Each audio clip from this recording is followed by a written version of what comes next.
Hrishikesha, a very important word, is now used by Arjuna. Hrishikesha was used by Sanjaya 5 times in Bhagavad Geetha, all in the first and the second chapter. But Arjuna does not use the word till the 11th chapter, 36th sloka. Now, what triggered Arjuna to use Hrishikesha during the 11th chapter is the Vishwarupa Darshanam of the Lord. Now, the Lord gives the Vishwarupa Darshanam and Arjuna loses control of himself. He does not know what he is doing. At that point in time, he uses the word Hrishikesha. So there is a lot of underlying meanings in the word Hrishikesha, and there is a difference in the perspective between the way Arjuna uses the word and Sanjaya used the word. So we'll now look at it from Arjuna's perspective.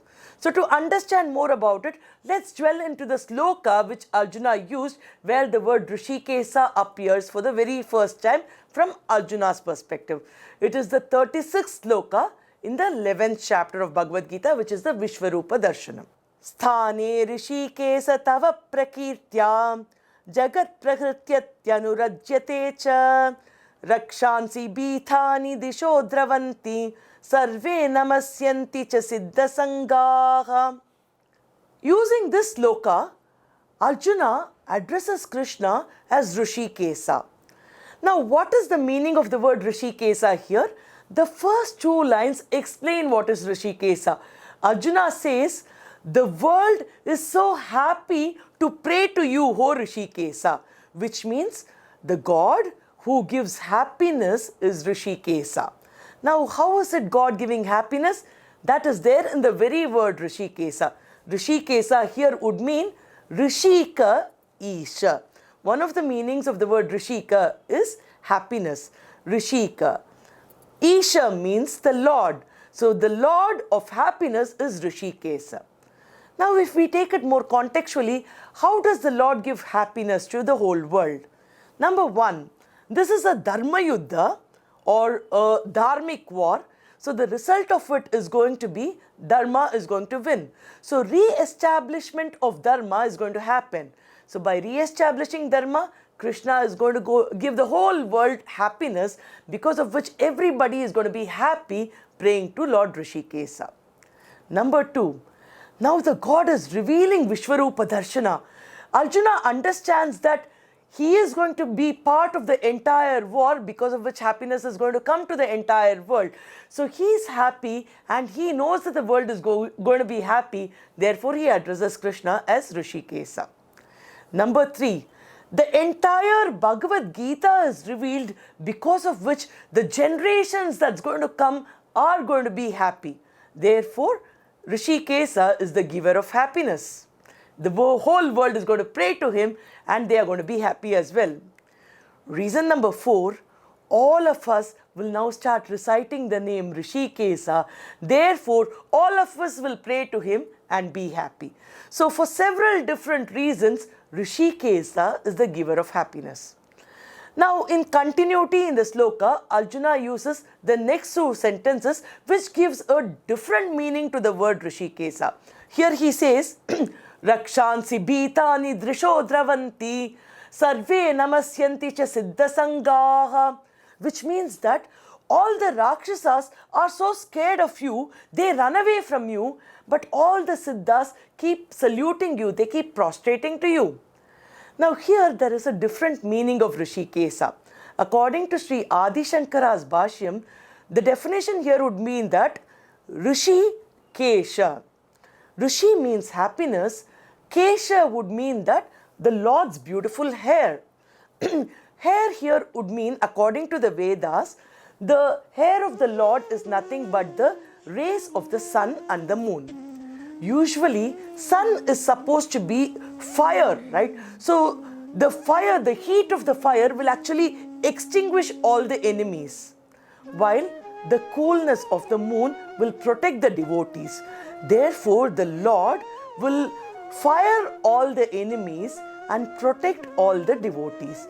Therefore, here Hrishikesha would mean that he would give happiness to the world by destroying the enemies with his heat and protecting the devotees with his soothing calmness of the moon.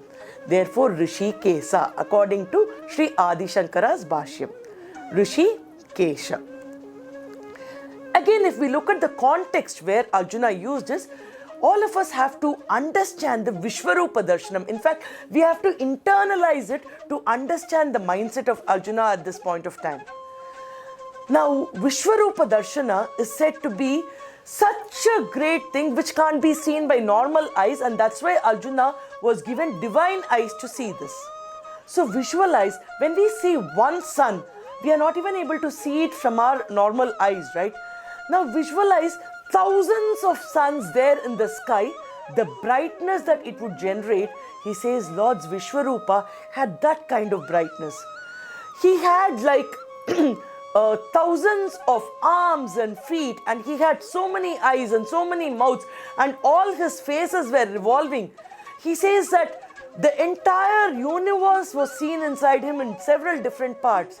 Arjuna in fact goes ahead and says that I'm able to see the war that is happening here. The Dhritarashtra sons are all there inside your body. Some of the soldiers there are also crushed in between your teeth. So he's seeing such a visual in front of his eyes that he loses control of himself. His hands and legs are, shivering literally.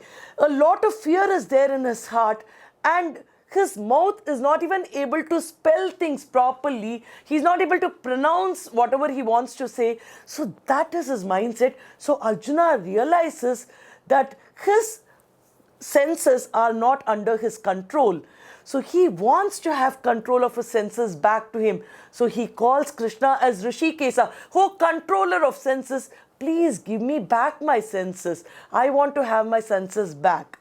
And this is proved because in the 51st sloka of the same chapter, Arjuna says, "Oh God, I now have all my indriyas under my control." So he acknowledges that he's got it back, which means that in this 36th sloka, it was not under his control. The only other time Arjuna uses the word Hrishikesha is in the 18th chapter, the final chapter of Bhagavad Gita, in the very first sloka.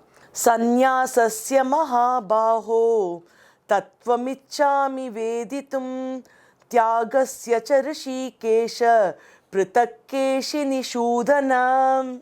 Arjuna here wants to understand deep concepts of sannyasa, tyaga. Now, who can teach these great concepts is Hrishikesha, who is the controller of senses. Now, Arjuna, first of all, has to have complete control of his senses.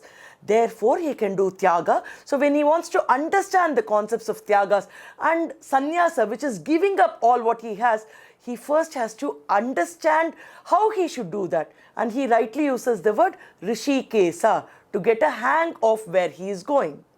Therefore, the meaning here would be Hrishika Isha. Hrishika would mean senses, Isha would mean Lord. So, the Lord of the senses is addressed as Hrishikesha. The second meaning here is because he wants to understand the great knowledge, the transcendental knowledge, he is addressing the person who is the giver of such great knowledge. So, according to Sri Adi Shankara's Bhashyam, Hrishikesha would mean Hrishikesh, because in Vedas it is mentioned that the Lord's hair is Surya and Chandra, which is nothing but knowledge embodiment. It's all brightness, it's all knowledge. Therefore, Hrishikesha would mean the giver of knowledge, the giver of happiness because of knowledge.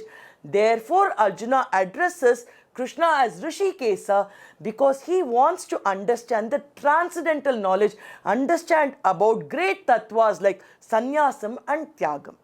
Hrishikesha is such a powerful name. When we recite Hrishikesha, what is it going to do to us? What are the benefits we will get when we recite this name? Now, Arjuna used the word Hrishikesha when he wanted to have transcendental knowledge, right? So, for us to gain any knowledge, be it worldly wisdom or the transcendental knowledge, Hrishikesha can give us any kind of knowledge that we want. Arjuna was not having control of his senses. So when he wanted to gain back control of his senses, he used the word Hrishikesha. So when we want to have all our sense organs under our control, which is going to help us achieve all what we want in life, who is going to help us? Of course, our Hrishikesha is going to help us. Again, there is a beautiful explanation for the word Hrishikesha, which is given by Madhvacharya. Here, Hrishikesha would mean Rishi, ka, Isha. Happiness, Hrishika. E is Goddess Mahalakshmi. Ka is Brahma. Isha is Shiva. The one who gives happiness to Mahalakshmi, Brahma and Shiva is Hrishikesha. So according to this explanation, if the Lord is going to give happiness even to such great deities like Mahalakshmi and Brahma and Shiva, He can give happiness to everybody around us. So He can give happiness to us, our family members, our friends, our near and dears, to everybody in this world. Why? This entire universe, He can give happiness. So if we want the world to be happy, we have to pray to Hrishikesha. So now we have to recite Lord Krishna's names and be blessed. Madhava Achyuta Krishna Hare Hrishikesha Kesava Govinda Vasudeva Bhagavan Janardana